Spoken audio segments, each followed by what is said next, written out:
Catedral Diocesana de Xingu Altamira apresenta Em Missão. Olá, povo de Deus, tudo bom? Nosso encontro de hoje, hoje queremos pegar a temática sobre a organização da Igreja Católica. É um pedido que algumas pessoas têm feito para a gente e reconhecendo que muitos dos nossos irmãos católicos não conhecem a nossa igreja, hoje quero dar apenas algumas dicas sobre essa organização da Igreja Católica. O Vaticano.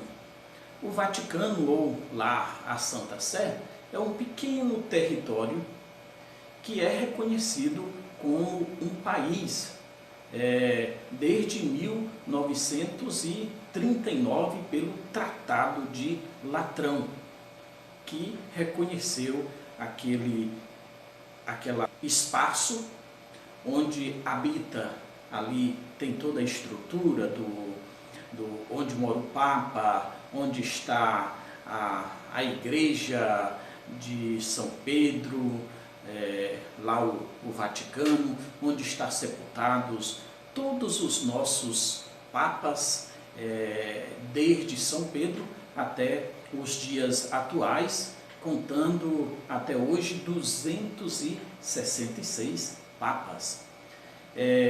A nossa igreja está estruturada assim: temos a sede, que é lá em Roma, no Vaticano, ali chamada também de Santa Sé. É o menor país do mundo, por isso o Papa ele recebe também o título de presidente. Além de um líder religioso, ele é presidente daquele país. Por isso, quando ele vai em um país, é recebido com honras de chefe de Estado.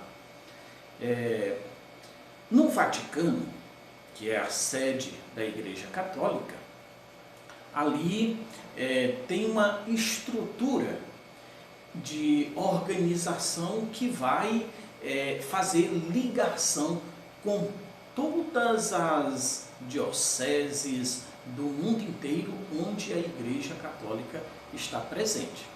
Mas, além do mais, a nossa igreja tem relações diplomáticas com 178 países, que é coordenada pela Secretaria do Estado do Vaticano. O Vaticano tem uma estrutura bastante grande, formada aí com a Secretaria de Estado, onde é um cardeal que está à frente, que coordena toda essa parte, e depois tem as várias secretarias ou ministérios, que vai desde aqueles que vão estar em contato, que tem toda a relação com os bispos, e também as secretarias de disciplinas do Vaticano, e também o Vaticano tem os tribunais que vão fazer julgamentos de algumas questões que dizem respeito à Igreja Católica ou ao clérigo ou algum bispo que porventura aconteça alguma coisa, eles vão então investigar e julgar a partir das leis canônicas. Para tanto, a Igreja Católica tem um grande documento, que é o Código de Direito Canônico. Esse Código de Direito Canônico é onde está a nossa legislação, onde está todas as regras da Igreja Católica que devem ser seguidas no mundo inteiro pelos católicos. E, claro, em cada país tem a organização, a organização dos bispos. Aqui no Brasil a gente chama CNBB. A CNBB, ela pode, a partir do direito canônico, adaptar algumas normas para o nosso país, em particular com a aprovação do Vaticano. Veja bem, qualquer lei, qualquer norma que diz respeito à Igreja, ela precisa ser aprovada pelo Vaticano com a assinatura, claro, do Papa atual que estiver no poder. Lembrando a vocês que a Igreja, ela prevê, a nossa Igreja Católica, ela prevê 3 poderes: o poder de ensinar, o poder de santificar e o poder de governar. O poder de ensinar está relacionado a toda a missão de evangelização.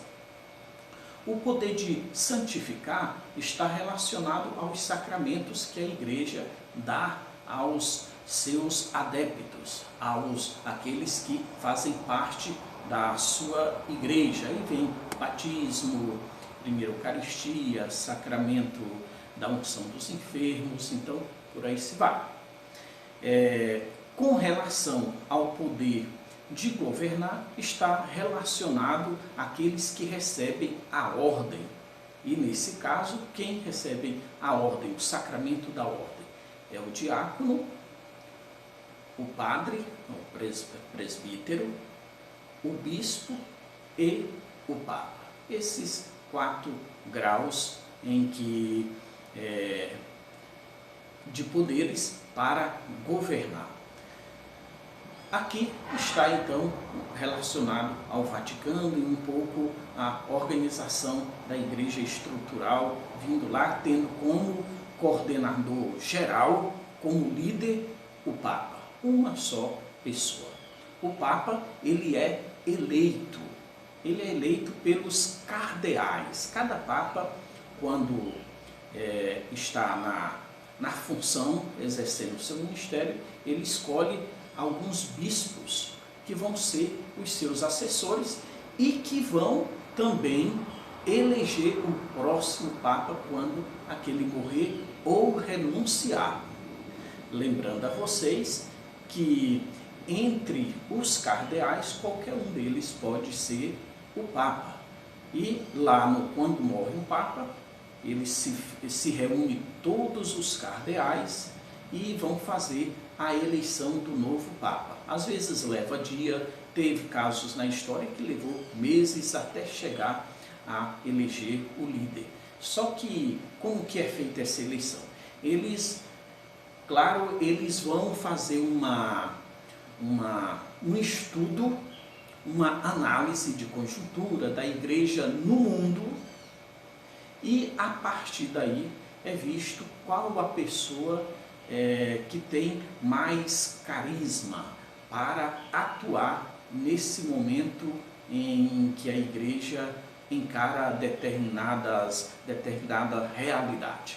Então é feita toda essa análise e, a partir daí, eles vão escolher alguns nomes que vão para a votação.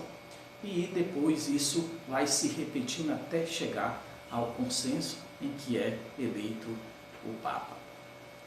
A organização da Igreja, ainda, o Papa, ele coordena a Igreja no mundo inteiro, para tanto, ela está dividida em várias regiões geográficas. Cada região geográfica dá-se o nome de diocese ou arquidiocese. Para tomar conta, governar uma diocese, o Papa elege um bispo, indica um bispo, e esse bispo ele vai então governar aquela diocese. Um bispo ele pode ter alguns bispos seus auxiliares. Além do bispo auxiliar, que pode ter, o bispo vai contar com o auxílio dos padres que vão estar espalhados por paróquias ou lá junto na cúria onde mora o bispo, auxiliando em algumas pastorais específicas ou movimentos que pertencem à Igreja. O bispo pode liberar um determinado padre para determinada função específica que ele precisa ali para ajudar no governo da sua diocese. Aí você pergunta, mas e diocese e arquidiocese? A arquidiocese é uma diocese maior em termos de território ou pelo grau de importância que ela tem no país ou naquela região. Recebe um nome, então, de arquidiocese.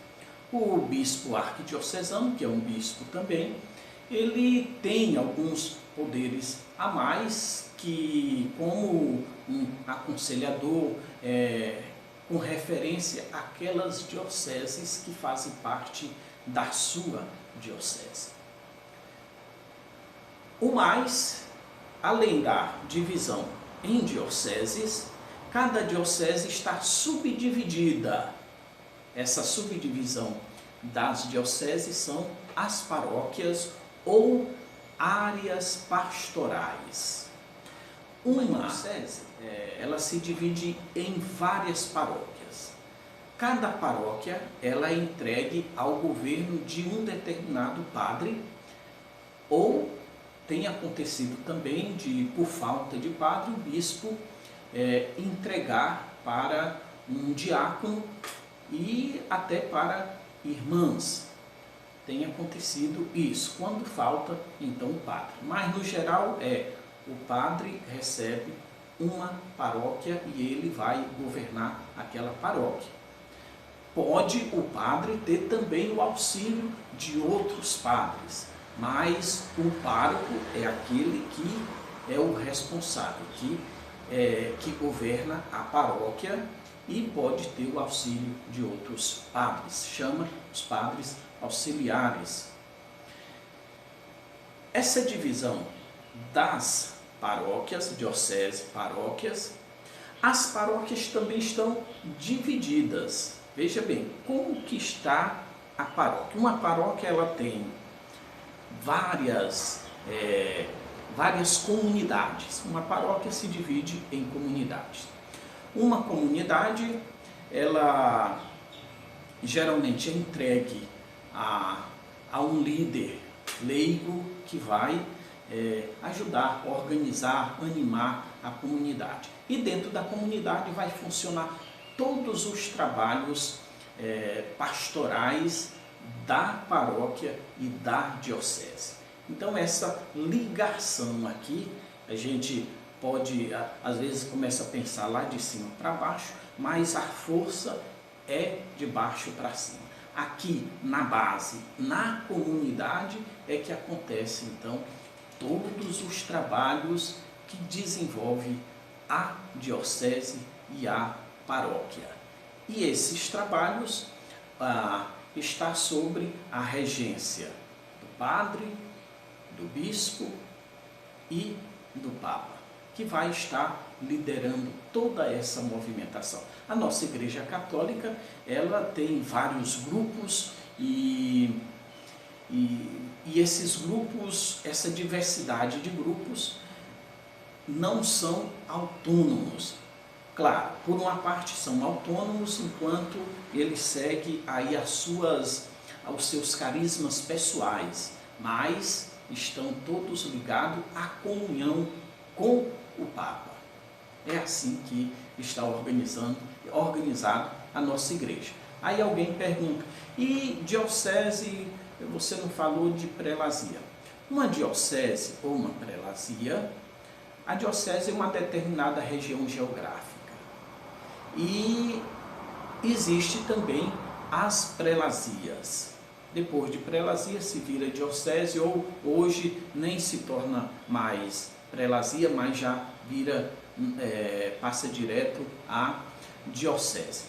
A prelazia é também uma determinada circunscrição eclesiástica, um espaço geográfico que está entregue também a um bispo.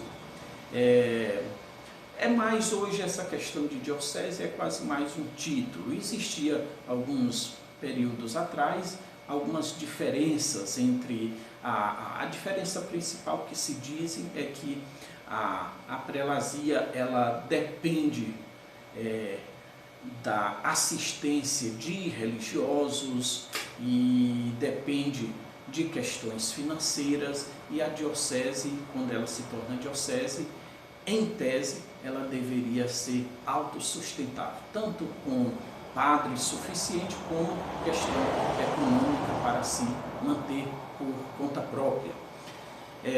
Existe também as prelazias pessoais, né? Tem as prelazias territoriais, que são quase a mesma coisa que diocese, e as prelazias pessoais, que é entregue a um grupo, a um mosteiro. Às vezes tem alguns mosteiros que eles funcionam independente, não depende do gerenciamento do governo do bispo local, mas eles têm a sua própria organização e o povo que participa ali daquele lugar. Por isso é autônomo. E no caso também existe movimento como a Opus Dei, que é uma prelazia autônoma, ela não depende do bispo local. As demais são todas, estão congregações religiosas, alguns movimentos de leigos, todos estão ligados então ao governo do bispo local, e assim está toda essa nossa estrutura da Igreja Católica, que tem como líder o Papa e vai vindo para as localidades mais próximas, aí temos o bispo e nas paróquias o padre ou o pároco. Assim funciona então toda essa organização nossa da Igreja Católica já há 2000 anos de história. Louvado seja Deus por tantas dádivas, e existir por 2000 anos de história tem que ser algo divino, embora a igreja cometa também seus pecados, mas a força que comanda essa igreja é a ação de Deus através do Espírito Santo. Amém? Até a próxima, para a gente conhecer um pouco melhor a nossa igreja. Acredito que a partir dessas pinceladas dá para a gente conhecer um pouquinho a nossa história da Igreja Católica. Seria interessante a gente conhecer para amar melhor a nossa igreja. Louvado seja Deus. Que Deus nos abençoe, em nome do Pai, do Filho e do Espírito Santo.